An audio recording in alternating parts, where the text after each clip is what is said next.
S, ಅನ್ನಬ್ರಹ್ಮನ ಕ್ಷೇತ್ರವಾಗಿರುವಂತಹ ರಜತ ಪೀಠಪುರ ಅರ್ಥಾತ್ ಉಡುಪಿ ಕ್ಷೇತ್ರದಲ್ಲಿ ಈಗ ಅಷ್ಟಮಂಗಳ ಪ್ರಶ್ನೆಯನ್ನು ಹಾಕಿಸಿದ್ದಾರೆ. ಅಷ್ಟಮಂಗಳ ಅನ್ನುವಂತಹ ಒಂದು ಅಷ್ಟಮಂಗಳ ಪ್ರಶ್ನೆ ಹಾಕಿಸುವಂತಹ ಒಂದು ಪದ್ಧತಿ ಶಿಷ್ಟಾಚಾರ ಕರಾವಳಿ ಭಾಗದಲ್ಲಿ ಸರ್ವೇ ಸಾಮಾನ್ಯವಾಗಿ ನಡ್ಕೊಂಡು ಬಂದಿದೆ. ಹೀಗೆ ಕೃಷ್ಣಮಠದಲ್ಲಿ ಒಂದು ಅಷ್ಟಮಂಗಳ ಪ್ರಶ್ನೆಯನ್ನು ಹಾಕಿಸಿದ್ದಾರೆ.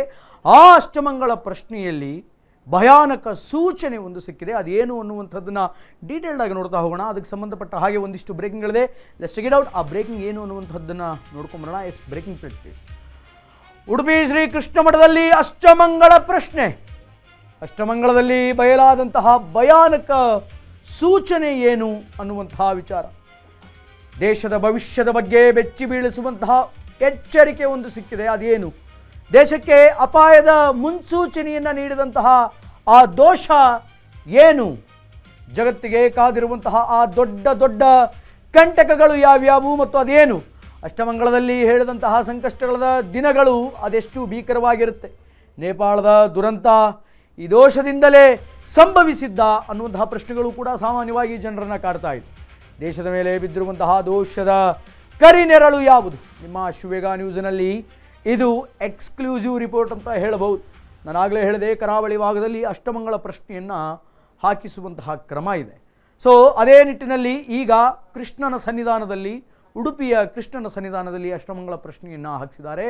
ಆ ಅಷ್ಟಮಂಗಳ ಪ್ರಶ್ನೆಯಲ್ಲಿ ದೇಶಕ್ಕೆ ಮುಂದಿನ ದಿನಗಳಲ್ಲಿ ಬಹಳ ದೊಡ್ಡ ಪ್ರಮಾಣದ ಕಂಟಕ ಒಂದು ಕಾದಿದೆ ಅನ್ನುವಂತಹ ವಿಚಾರ ರೈಟ್ ನಾವು ಈಗ ಬೆಳಕಿಗೆ ಬಂದಿದೆ. ಹಾಗಾದರೆ ಆ ಕರಿನೆರಳು ಯಾವುದು, ದೇಶಕ್ಕೆ ಬಿದ್ದಿರುವಂತಹ ಆ ದೋಷ ಏನು, ದೋಷಮುಕ್ತರಾಗಲಿಕ್ಕೆ ಏನು ಮಾಡಬೇಕು ಮತ್ತು ಅದರಿಂದ ಆಗುವಂತಹ ಎಫೆಕ್ಟ್ಗಳೇನು ಅನ್ನುವಂಥದ್ದೇ ಈಗ ಪ್ರಶ್ನೆಯಾಗಿದೆ. ಸೊ ದೇಶಕ್ಕಷ್ಟೇ ಅಲ್ಲ, ಜಗತ್ತಿಗೂ ಕೂಡ ಅಲ್ಲಿ ಇಲ್ಲಿ ತೊಂದರೆ ಆಗುವಂತಹ ಸಂಭವ ಇದೆ ಅನ್ನುವಂಥದ್ದು ಅಷ್ಟಮಂಗಳ ಪ್ರಶ್ನೆಯಲ್ಲಿ ಗೊತ್ತಾಗಿದೆ. ಈಗ ನೇಪಾಳದಲ್ಲಿ ಏನು ಪ್ರಳಯ ಆಯ್ತಲ್ಲ, ಅದು ಕೂಡ ಇದಕ್ಕೆ ಸಂಬಂಧಪಟ್ಟಿದ್ದೇನಾ ಅನ್ನುವಂತಹ ಡಾಟ್ಸ್ಗಳು, ಇಂಟರ್ಲಿಂಕ್ಗಳು ರೈಟ್ ನಾವು ಈಗ ಜನರನ್ನು ಕನೆಕ್ಟ್ ಮಾಡಿಕೊಂಡು ಹೋಗ್ತಾ ಇದೆ. ಎಸ್, ಇದಕ್ಕೆ ಸಂಬಂಧಪಟ್ಟಂತೆ ಮತ್ತಷ್ಟು ಬ್ರೇಕಿಂಗ್ಗಳಿದೆ, ವಿಸ್ತಾರವಾಗಿ ನೋಡ್ತಾ ಹೋಗೋಣ. Let's check it out. Another breaking plate please. ಉಡುಪಿಯ ಕೃಷ್ಣನ ಸನ್ನಿಧಿಯಲ್ಲಿ ಏನಾಯಿತು ಅಂತ. ಉಡುಪಿಯ ಕೃಷ್ಣನ ಸನ್ನಿಧಿಯಲ್ಲಿ ಅಷ್ಟಮಂಗಳ ದೈವ ಪ್ರಶ್ನೆ. ಕೃಷ್ಣಮಠದಲ್ಲಿ ಕಾಳಸರ್ಪ ದೋಷ ದೇಶಕ್ಕೆ ಗಂಡಾಂತರ ಕಾದಿದೆ ಅನ್ನುವಂಥದ್ದು ಬೆಳಕಿಗೆ ಬರ್ತಾ ಇದೆ. ಅಷ್ಟಮಂಗಳ ದೈವ ಪ್ರಶ್ನೆಯಲ್ಲಿ ಕಾಳಸರ್ಪ ದೋಷ ಅನ್ನುವಂಥದ್ದು ಪತ್ತೆಯಾಗಿದೆ. ದೇಶಕ್ಕೆ ಅಪಾಯದ ಮುನ್ಸೂಚನೆಯನ್ನು ನೀಡಿದೆ ಈ ಕಾಳಸರ್ಪ ದೋಷ. ಕಾಳದ ಸರ್ಪ ದೋಷದ ಹಿನ್ನೆಲೆ ಇಡೀ ಲೋಕಕ್ಕೆ ಕಂಟಕ ಉಂಟಾಗುತ್ತೆ. ಕೃಷ್ಣಮಠದಲ್ಲಿರುವ ಸಮಸ್ಯೆಗೆ ಪರಿಹಾರ ಮಾಡಿಸಲೇಬೇಕು. ಶೀಘ್ರದಲ್ಲಿ ಪರಿಹಾರ ಮಾಡಿಸುವಂತೆ ಅಷ್ಟಮಂಗಳದಲ್ಲಿ ಉತ್ತರವೂ ಕೂಡ ಬಂದಿದೆ. ದೇಶಕ್ಕೆ ಕಾಳಸರ್ಪ ಯೋಗವಿದೆ, ಇದರಿಂದ ಲೋಕಕ್ಕೆ ಜಗತ್ತಿಗೆ ಅಪಾಯ ಆಗುತ್ತೆ ಎನ್ನುವಂತಹ ವಿಚಾರ ಬೆಳಕಿಗೆ ಬರ್ತಾ ಇದೆ. ಪರಿಹಾರ ಮಾಡದಿದ್ದರೆ ದೊಡ್ಡ ಅನಾಹುತಗಳಿಗೆ ತೆರೆಯಾಗುತ್ತೆ, ತೆರೆ ಮಾಡಿಕೊಟ್ಟಂತಾಗುತ್ತೆ. ಶ್ರೀಮಠದ ಸಮಸ್ಯೆ ಪರಿಹರಿಸಿದರೆ ದೇಶ ಮತ್ತು ಜಗತ್ತಿಗೆ ಒಳ್ಳೆಯದಾಗುತ್ತೆ ಅಂತ ವಿಚಾರಗಳು ಬೆಳಕಿಗೆ ಬರ್ತಾ ಇದೆ. ದೇವರು ಸಂತೃಪ್ತನಾಗಿ ಈ ಎಲ್ಲ ಸಮಸ್ಯೆಗಳನ್ನು ಸರಿಪಡಿಸ್ತಾನೆ. ಶಿರೂರು ಮಠದ ಯತಿಗಳಾದ ವೇದವರ್ಧನ ತೀರ್ಥರಿಂದ ಇದಕ್ಕೆ ಸಂಬಂಧಪಟ್ಟಂತಹ ಮಾಹಿತಿ ರೈಟ್ ನಾವು ಈಗ ಲಭ್ಯ ಆಗಿದೆ. ಕೃಷ್ಣನ ಸನ್ನಿಧಿಯಲ್ಲಿ ಅಷ್ಟಮಂಗಳದ ದೈವ ಪ್ರಶ್ನೆ ಅನ್ನುವಂಥದ್ದನ್ನು ಮಾಡಲಾಗಿತ್ತು. ಅದಕ್ಕೆ ಸಂಬಂಧಪಟ್ಟ ಹಾಗೆ ಅಷ್ಟಮಂಗಳ ಪ್ರಶ್ನೆಯಲ್ಲಿ ಜಗತ್ತಿಗೆ ಮತ್ತು ಭಾರತಕ್ಕೆ ಕಾಳಸರ್ಪ ದೋಷವಿದೆ ಅನ್ನುವಂತಹ ವಿಚಾರಗಳು ಬೆಳಕಿಗೆ ಬಂದಿದೆ. ಸೊ ದೇಶ ಇನ್ನು ಮುಂದೆ ಅನೇಕ ಅನಾಹುತಗಳನ್ನು, ಗಂಡಾಂತರಗಳನ್ನು ನೋಡಬೇಕಾಗತ್ತೆ ಅನ್ನುವಂತಹ ವಿಚಾರವೂ ಕೂಡ ಇದರಿಂದ ಗೊತ್ತಾಗ್ತಾ ಇದೆ. ಇದಕ್ಕೆ ಪರಿಹಾರ ಇಲ್ವಾ? ಎಸ್, ಅದಕ್ಕೆ ಸಂಬಂಧಪಟ್ಟಂತಹ ಒಂದಿಷ್ಟು ಪರಿಹಾರಗಳಿದೆ. ಆ ಪರಿಹಾರಗಳು ಏನು ಅಂತಂದರೆ, ಏನು ಅಷ್ಟಮಂಗಳ ಪ್ರಶ್ನೆಯನ್ನು ಹಾಕಿಸಿದ್ರಲ್ಲ, ಆ ಅಷ್ಟಮಂಗಳ ಪ್ರಶ್ನೆಯಲ್ಲಿಯೇ ಪರಿಹಾರ ಅನ್ನುವಂಥದ್ದು ಇದೆ. ಹಾಗಾದರೆ ಅಷ್ಟಮಂಗಳ ಪ್ರಶ್ನೆಯಲ್ಲಿ ಬಂದಂತಹ ಈ ಕಾಳಸರ್ಪ ದೋಷ ಇದು ಜಗತ್ತಿಗೆ ಕಂಟಕವಾಗಿರ್ತಕ್ಕಂಥದ್ದು. ಈ ದೋಷ ಹೋಗಬೇಕಾದರೆ ಅದಕ್ಕೆ ಸರಿಪಡಿಸುವಂತಹ ಒಂದಿಷ್ಟು ಮಾರ್ಗಸೂಚಿಯನ್ನು ಅದೇ ಅಷ್ಟಮಂಗಳ ಪ್ರಶ್ನೆಯಲ್ಲಿ ದೈವಗಳು ನೀಡಿದೆ.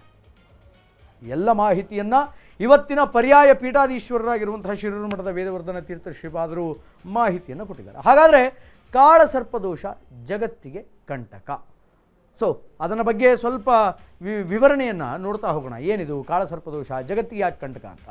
ರಾಜಕೀಯದಲ್ಲಿ ಸಮಸ್ಯೆ, ಅಧಿಕಾರದ ವ್ಯವಸ್ಥೆಯಲ್ಲಿ ಅರಾಜಕತೆ, ನೈಸರ್ಗಿಕ ವಿಕೋಪಗಳು ಮತ್ತು ಕೋವಿಡ್ ರೀತಿಯ ಸಾಂಕ್ರಾಮಿಕ ರೋಗಗಳು ದೇಶಕ್ಕೆ ಹಬ್ಬುವಂತಹ ಸಾಧ್ಯತೆ ಇದೆ ಅಂತ ಹೇಳ್ತಾ ಇದ್ದಾರೆ. ಪೊಲಿಟಿಕ್ಸ್ನಲ್ಲಿ ಸಮಸ್ಯೆ ಆಗುತ್ತೆ, ಅಧಿಕಾರದ ವ್ಯವಸ್ಥೆಯಲ್ಲಿ ಸಮಸ್ಯೆ ಆಗುತ್ತೆ ಮತ್ತು ಬೇರೆ ಯಶಸ್ಸಿನಲ್ಲಿ ವಿಳಂಬ ಆಗುತ್ತೆ. ಆ್ಯಂಡ್ ಅದರ ಜೊತೆಗೆ ಯಶಸ್ಸಿನಲ್ಲಿ ವಿಳಂಬ ಮತ್ತು ಆರ್ಥಿಕ ಅಸ್ಥಿರತೆ, ಕಲಹ, ಬಿಕ್ಕಟ್ಟು ಇದೆಲ್ಲವೂ ಕೂಡ ದೇಶದಲ್ಲಿ ಆಗುವಂತಹ ಸಾಧ್ಯತೆ ಇದೆ ಅಂತ ಈಗ ಈ ಒಂದು ಕಾಳಸರ್ಪದೋಷ ಅನ್ನುವಂಥದ್ದು ಹೇಳ್ತಾ ಇದೆ. ನಾನು ಆಗಲೇ ಹೇಳಿದೆ, once again I am repeating, ರಾಜಕೀಯದಲ್ಲಿ ಸಮಸ್ಯೆ, ಅಧಿಕಾರದ ವ್ಯವಸ್ಥೆಯಲ್ಲಿ ಅರಾಜಕತೆ ಆ್ಯಂಡ್ ನೈಸರ್ಗಿಕ ವಿಕೋಪಗಳಾಗುತ್ತೆ, ಕೋವಿಡ್ನಂತಹ ಸಾಂಕ್ರಾಮಿಕ ಕಾಯಿಲೆಗಳು ಬರುತ್ತೆ, ಯಶಸ್ಸಿನಲ್ಲಿ ವಿಳಂಬ, ಆರ್ಥಿಕ ಅಸ್ಥಿರತೆ, ಕಲಹ, ಬಿಕ್ಕಟ್ಟು, ರಾಜಕೀಯದಲ್ಲಿ ಸಮಸ್ಯೆ ಆಬ್ವಿಯಸ್ಲಿ ಅಲ್ಲಿ ಇಲ್ಲಿ ಆಗ್ತಾ ಇದೆ. ಆ್ಯಂಡ್ ಅದರ ಜೊತೆಗೆ ಅಧಿಕಾರದಲ್ಲಿ ಸಮಸ್ಯೆ ಆಗ್ತಾ ಇದೆ, ಸಾಂಕ್ರಾಮಿಕ ರೋಗಗಳು, ಎಸ್, ಈಗ ಅನಾರೋಗ್ಯದ ಸಮಸ್ಯೆ ಅನೇಕರಿಗೆ ಕಾಡ್ತಾ ಇದೆ.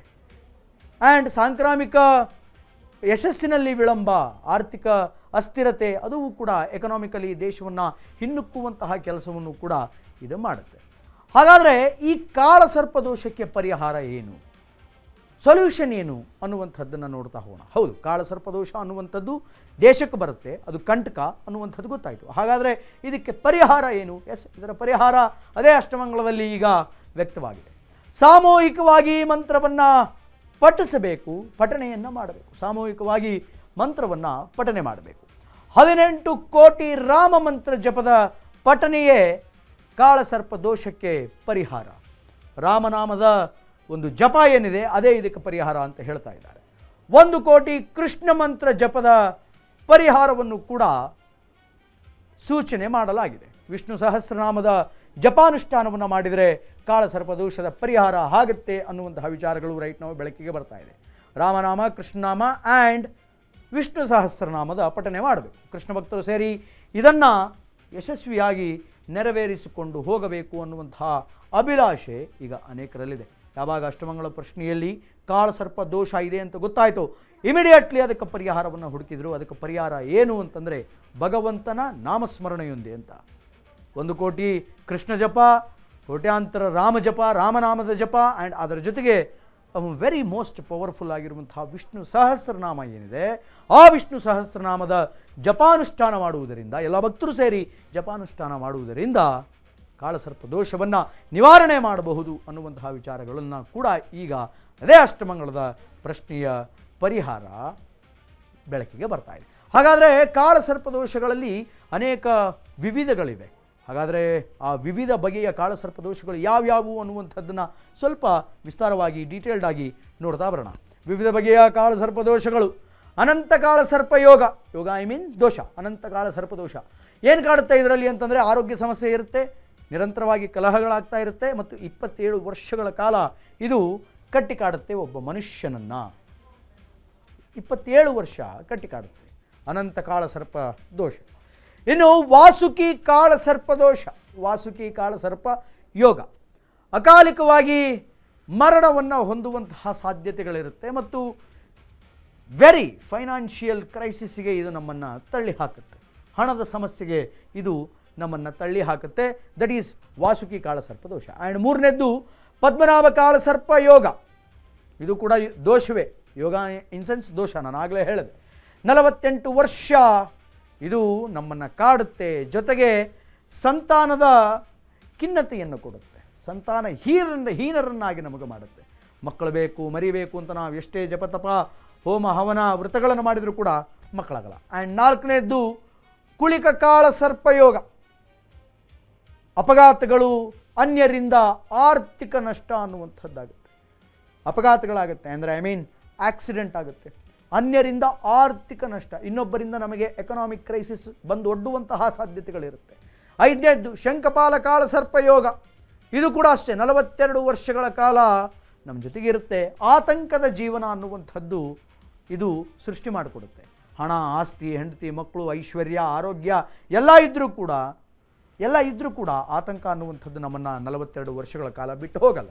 ಇನ್ನು 6ನೇದ್ದು ಮಹಾಪದ್ಮ ಕಾಳಸರ್ಪ ಯೋಗ, ಅಧಿಕ ಶತ್ರುಗಳ ಸೃಷ್ಟಿ ಅನ್ನುವಂಥದ್ದಾಗುತ್ತೆ. 54 ವರ್ಷಗಳ ಕಾಲ, ಅದು 42, ಇದು 54 ವರ್ಷಗಳ ಕಾಲ ಇದನ್ನು ನಾವು ಅನುಭವಿಸಬೇಕಾಗುತ್ತೆ ಮತ್ತು ಶತ್ರುಗಳ ಸೃಷ್ಟಿ ಅನ್ನುವಂಥದ್ದು ಕೂಡ ಇದು ಉಂಟು ಮಾಡುತ್ತೆ.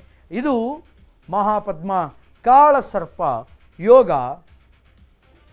ತೋರಿಸಿಕೊಡ್ತಕ್ಕಂಥದ್ದು. ಆ್ಯಂಡ್ 7ನೇದ್ದು ತಕ್ಷಾಕ್ಷ ಕಾಳಸರ್ಪ ಯೋಗ, ಎಲ್ಲ ಬಗೆಯ ವ್ಯಸನಗಳಿಗೂ ಕೂಡ ನಮ್ಮನ್ನು ಬಲಿಪಶುವನ್ನಾಗಿ ಮಾಡುತ್ತೆ ಎಲ್ಲ ಬಗೆಯ ವ್ಯಸನಗಳಿಗೆ. ವ್ಯಸನ ಅಂದ ಮಾತ್ರಕ್ಕೆ ನಾನೇನು ಸಪ್ರೇಟಾಗಿ ಒಂದೊಂದೇ ಲೀಸ್ಟ್ ಕೊಟ್ಟು ಹೇಳಬೇಕಾಗಿಲ್ಲ. ಒಬ್ಬ ವ್ಯಕ್ತಿಯ ವಿನಾಶಕ್ಕೆ ಕಾರಣವಾಗುವಂತಹ ಯಾವ್ಯಾವ ದುಶ್ಚಟಗಳಿದೆಯೋ, ಯಾವ್ಯಾವ ವ್ಯಸನಗಳಿದೆಯೋ ಅದೆಲ್ಲವೂ ಕೂಡ ಲಿಮಿಟೇಷನ್ನ ದಾಟಿ ಅತಿವೃಷ್ಟಿಯಾಗಿ ನಮ್ಮನ್ನು ಬಲಿ ಪಡೆಯುತ್ತೆ. 8ನೇದ್ದು ಶೇಷಕಾಳ ಸರ್ಪಯೋಗ. ಜೀವನದಲ್ಲಿ ದೌರ್ಭಾಗ್ಯ ಮತ್ತು ಅನಾರೋಗ್ಯ ಸಮಸ್ಯೆ. ದೌರ್ಭಾಗ್ಯ ಅಂತಂದರೆ ಮತ್ತೆ ನಾನು ಒನ್ಸ್ ಅಗೇನ್ ವಿವರಣೆ ಮಾಡುವಂಥ ಅವಶ್ಯಕತೆ ಇಲ್ಲ. ಇನ್ನೇನು ನಮಗೆ ಶುಭವಾಗಿಬಿಡುತ್ತೆ, ಇನ್ನೇನು ನಮಗೆ ಎಲ್ಲವೂ ಒಳ್ಳೆಯದಾಗುತ್ತೆ ಅನ್ನುವಂತಹ ಕಾಲದಲ್ಲಿ ಏನೋ ಒಂದು ಅಡೆತಡೆಗಳು ನಮ್ಮ ಜೀವನದಲ್ಲಿ ಆಗಿ ನಡೆಯುವಂತಹ ಶುಭ ಕಾರ್ಯಗಳೆಲ್ಲವೂ ಕೂಡ ವಿನಾಶದ ಅಂಚನ್ನು ತಲುಪುವಂಥದ್ದು, ದಟ್ ಈಸ್ ದೌರ್ಭಾಗ್ಯ. ಆ್ಯಂಡ್ ಅದರ ಜೊತೆಗೆ ಅನಾರೋಗ್ಯದ ಸಮಸ್ಯೆಗಳು. ಆರೋಗ್ಯವಾಗಿದ್ದಂಥವರು ಏಕಾಏಕಿ ಆರೋಗ್ಯವನ್ನು ತಪ್ಪಿ ಅನಾರೋಗ್ಯವನ್ನು ಅನುಭವಿಸ್ತಕ್ಕಂಥದ್ದು ಆ ಕಾಳಸರ್ಪ ಯೋಗದಲ್ಲಿ ಬರುತ್ತೆ. ಆ್ಯಂಡ್ 9ನೇದು ಘಟಕ ಕಾಳ ಸರ್ಪಯೋಗ. ವ್ಯಕ್ತಿ ವಿವಿಧ ವಿಷಯಗಳಲ್ಲಿ ಶಿಕ್ಷೆಯನ್ನು ಅನುಭವಿಸ್ತಾನೆ.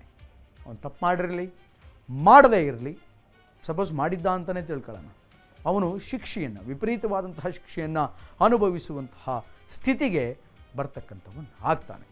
ಇದೆಲ್ಲವೂ ಕೂಡ ಕಾಳಸರ್ಪ ಯೋಗದ ವಿವಿಧ ರೀತಿ ರಿವಾಜುಗಳು. ಸೊ ಆ ತರಹದ ಕಾಳಸರ್ಪ ಯೋಗ ಈಗ ಉಡುಪಿಯ ಅಷ್ಟಮಠದಲ್ಲಿ ಬಂದು ಒದಗಿದೆ. ಅಷ್ಟಮಠದಲ್ಲಿ ಪ್ರಶ್ನೆಯನ್ನು ಮಾಡಿದಾಗ, ಅಂದರೆ ಉಡುಪಿಯ ಕೃಷ್ಣಮಠದಲ್ಲಿ ಅಷ್ಟಮಂಗಳ ಪ್ರಶ್ನೆಯನ್ನು ಮಾಡಿದಾಗ ಜಗತ್ತಿಗೆ ಗಂಡಾಂತರ ಕಾದಿದೆ ಅನ್ನುವಂತಹ ವಿಚಾರ ಈಗ ಬೆಳಕಿಗೆ ಬಂದಿದೆ. ಅದುವೇ ಕಾಳಸರ್ಪ ಯೋಗ. ಕಾಳಸರ್ಪ ಯೋಗಕ್ಕೆ ರಾಮನಾಮ ಜಪ, ಕೃಷ್ಣನಾಮ ಜಪ, ವಿಷ್ಣು ಸಹಸ್ರನಾಮದ ಜಪವನ್ನು ಮಾಡೋದರಿಂದ ಅದನ್ನು ನಾವು ತೊಲಗಿ ಓಡಿಸಬಹುದು.